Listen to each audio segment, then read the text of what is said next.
Hello guys, Mahalakshmi പുത്തൻ promo വിശേഷങ്ങളിലേക്ക് എല്ലാ കൂട്ടുകാർക്കും സ്വാഗതം. അങ്ങനെ നമ്മുടെ പുതിയ പ്രൊമോയില് നമ്മുടെ മാർക്കോയെ എന്താ പറയുക, ഉത്തരം മുട്ടിച്ച് കോടതിയിൽ നിർത്തുന്ന ഒരു നിമിഷങ്ങൾ തന്നെയാണ് നമുക്ക് കാണുവാൻ സാധിക്കുന്നത്. ആ ഒരു പരാതിക്കാരിയുടെ ആ ഒരു വാക്കുകളിൽ നെഞ്ചുരുകി നിൽക്കുന്ന ഒരു മാർക്കോയെ തന്നെയാണ് നമുക്ക് കാണുവാൻ സാധിക്കുന്നത്. വക്കീല് പറയുന്നുണ്ട്, പരാതിക്കാരി ഇങ്ങനെയാണ് കംപ്ലൈന്റ് തന്നിരിക്കുന്നത്, തന്നെ വഴിയിൽ പിടിച്ചു നിർത്തി തന്നെ ചുംബിക്കാൻ ശ്രമിച്ചു എന്നതാണ് കംപ്ലൈന്റ്. അത് വലിയ തെറ്റ് തന്നെയാണ് എന്നൊക്കെയാണ് അവിടുത്തെ ജഡ്ജിയുടെ അടുത്ത് നമ്മുടെ വക്കീല് പറഞ്ഞു പിടിപ്പിക്കുന്നത്. അപ്പൊ നമ്മുടെ മാർക്കോയ്ക്ക് ഒന്നും തിരിച്ചു പറയാനാകുന്നില്ല. മാർക്കോ ആകെ ഞെട്ടി നിൽക്കുകയാണ്, എന്തൊക്കെയാണ് ഈ സംഭവിക്കുന്നതെന്ന് ഓർത്തിട്ട്. അപ്പുറത്തെ കണ്ണനാണെങ്കിൽ അടപടലം ശ്രമിക്കുന്നുണ്ട്, നമ്മുടെ അനന്തുവിന്റെ അടുത്ത് പോയി പറയുന്നുണ്ട്, മാർക്കോയെ എങ്ങനെയെങ്കിലും ഇറക്കണം, അതേ ഒരു രക്ഷയുള്ളൂ, എന്നാലേ എനിക്കൊരു സമാധാനം ഉണ്ടാകുള്ളൂ, എത്രയും വേഗം തന്നെ ഇറക്കണം, അവനെ ഇറക്കാനുള്ള വക്കീലിനെ കാണണം എന്നൊക്കെ പറയുന്നുണ്ട്.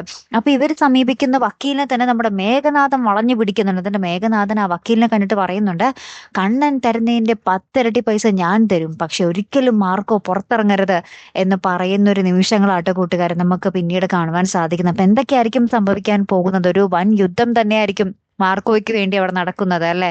കാത്തിരുന്ന് തന്നെ കാണാട്ടോ. അടുത്തൊരു വീഡിയോയുമായി വരുന്നത് വരയ്ക്കും ഗുഡ് ബൈ.